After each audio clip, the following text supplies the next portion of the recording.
would be completely melted, and that the southern ice cap, the Antarctic, would be almost completely gone. He's on record. He also said that hurricanes would be twice as bad as they currently are, and or at that time when he said it a decade ago. And he also went on to basically say that the temperature would be 3 degrees hotter. Well, it is being reported today by Bloomberg.com, linked as the top story on DrudgeReport.com, that there have been no named storms for the first time since 1992, and hurricane overall levels in the Atlantic and the Caribbean are at the lowest level ever recorded. That's a little separate factoid. Tornadoes are at the lowest level they've been since 1960. You have to remember, they didn't have Doppler then, blanketing the country. So it's probably the lowest it's ever been since any recordings have been made, because now they have basically the whole country covered with Doppler. They know every time a tornado forms or sets down. The whole country's covered, unless you're talking about areas of Alaska. The whole continental U.S. is covered by Doppler radar systems. And it is the lowest level since 1960. That's USA Today. Lowest tornadoes, lowest hurricanes, and the ice cap got 43% bigger in the north, and also 20+% bigger in the south. I'm going to say that again. 43% bigger. Polar bear numbers are 5 times what they were in the 1954 survey. Look it up. Just take anything I say, type it into a search engine, mainstream news. People say, well, I thought mainstream news lies. No, most of the time mainstream news gets it right. It's when there's some big official story being pushed by government that you can bet your bottom dollar. You can bet your bottom dollar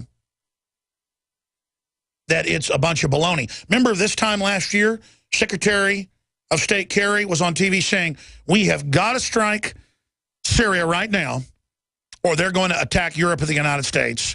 It's imminent. Lindsey Graham said nukes could go off on the West Coast in New York or in the Carolinas or in Georgia. Remember, CBS News, we did reports on it. If we didn't attack Syria right now, when Assad had done nothing and was battling al-Qaeda, the main force, now known as ISIS, for 3 years at that time. It's now 4 years. Now they're saying NATO needs to go into Libya because ISIS, al-Qaeda, is running around slaughtering everybody and taking over the central government. It's incredible. It is unbelievable. And you've got Republicans and Democrats sitting there blaming each other. Well, Bush was right to go into Iraq, and Obama was wrong to pull the troops out, and that's why it's all falling apart now. That's not even the issue, in my view.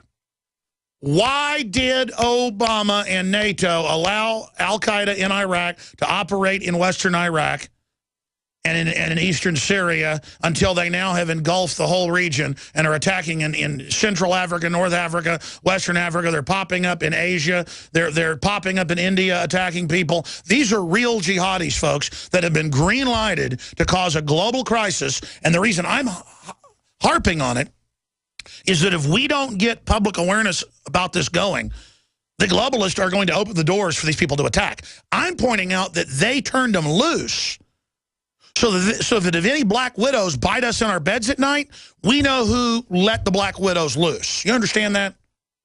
Because our government and NATO, the people running our government, these criminals, are turning al-Qaeda loose all over the world. But then separately, Obama says we didn't build our business, and that raising the debt doesn't raise the debt, and Obamacare cut your rates even though it doubled them on average, on and on and on.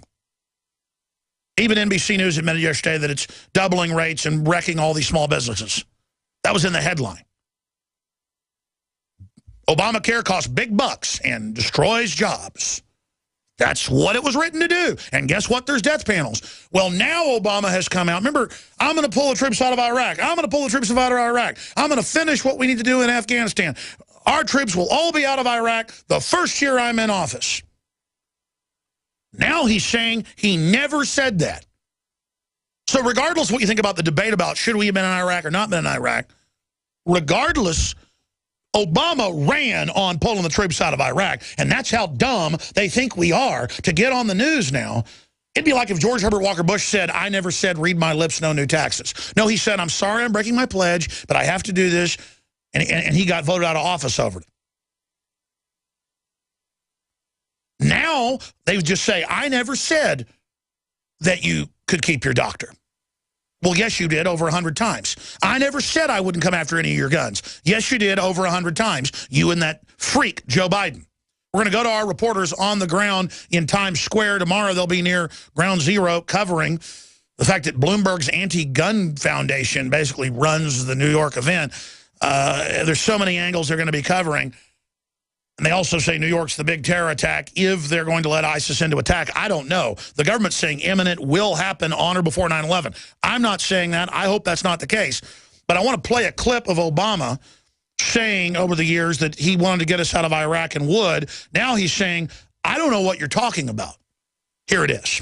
For the first time in 9 years. That's 2012. There are no Americans fighting in Iraq. 4 years ago, I promised to end the war in Iraq. We did. 4 years ago, I promised to end the war in Iraq. I did. 4 years ago, I promised to end the war in Iraq, and I did. I told you we'd end the war in Iraq. We did. I said we'd end the Iraq war. We did. I told you I'd end the war in Iraq, and we did. I ended the war in Iraq as I promised. In 2008, I promised we'd end the war in Iraq. We've ended it. I was able to keep my promise and end the war in Iraq. In 2008, I promised we would end the war in Iraq, and we've ended it. The war in Iraq is over. The war in Iraq is over from ending the war in Iraq. That's why I ended the war in Iraq. For the first time in 9 years, there are no Americans fighting in Iraq. President, do you have any second thoughts about pulling all ground troops out of Iraq? You know what I just find interesting is the degree to which this issue keeps on coming up. This is 2 days ago. As if this was my decision. There you go. The Washington Free Beacon compiled that. Think about that.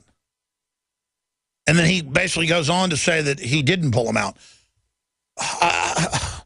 They are practicing lies out in the open to confuse everybody. I want to get a breakdown in the last 24 hours since our reporters have been on the ground at Ground Zero in New York City, the worst terrorist attack in world history by a non-state group, supposedly Al-Qaeda. Of course, we know that official story is not true, but it was used to take our liberties. But you're somebody that joined the military because your dad had been, I guess, a Marine and a family history, but you joined, Joe, you told me, to go fight Al-Qaeda because you were angry about 9/11, and you fought multiple tours in Iraq and Afghanistan, were highly decorated. What is it like for you now to see all of this unfolding and to know our government funded them, gave them a base again, and now our troops, undoubtedly, folks, airstrikes are not going to take out this ISIS force, the most well-funded terror group ever. How did Al-Qaeda go from being gone to being renamed and having billions of dollars and 200,000 troops?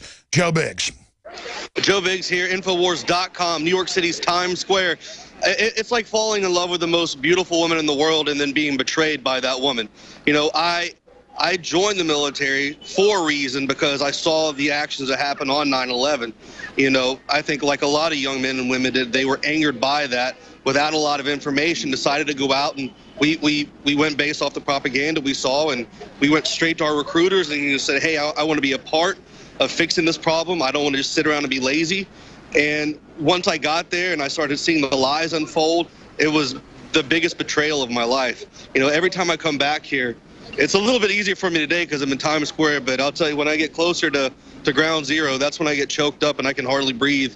I really get weak in the knees, you know, because so many people lost their lives for a lie for no reason. And then the wars we started after that fact, the people who died on both sides for lies, for money, for these elite, it just makes me sick at my stomach.